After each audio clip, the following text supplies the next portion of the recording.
आज सकाळी 6 वाजताच माझी सकाळ झाली. बाहेर येऊन बघते तर पूर्ण पावसाचं वातावरण होतं. पण माझी एनर्जी ना अगदी पीक लेव्हलला होती. कॉफी घेतली आणि कॉफीचा पहिला घोट आहाहा! इतकं छान वाटलं. मग मस्त वॉक केला. खूप सारा घामही गाळला. अंघोळ करून फ्रेश झाले. कारण देवपूजा सध्या माझ्यासाठी इतकी मॅन्डेटरी गोष्ट झाली ना, मला वेगळीच एनर्जी मिळते काहीतरी. मग माझं आवरायला घेतलं. थोडीशी लिपस्टिक आणि केस विंचरले. सध्या केस गळत नाही हे दाखवायला मला खूप आनंद होतो. सगळे विचारतात मंगळसूत्र का घालत नाही? तर ते मी हातात घालते. मला तसं आवडतंही. सखी उठायच्या आधीच तिच्या नाश्त्याची तयारी करून घेतली होती म्हणून तिच्यासाठी मस्त अप्पे आणि चटणी असा काय तो नाश्ता केला.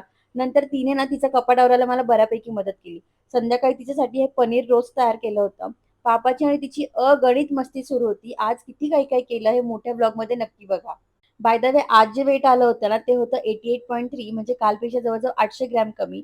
माझी ही वेट लॉसची जर्नी जर तुम्हाला बघायची असेल ना, तर नक्की फॉलो करा. मला खूप छान मोटिव्हेशन मिळतं तुमच्या कमेंट्सने. भेटूयात पुढच्या व्लॉगमध्ये. बाय.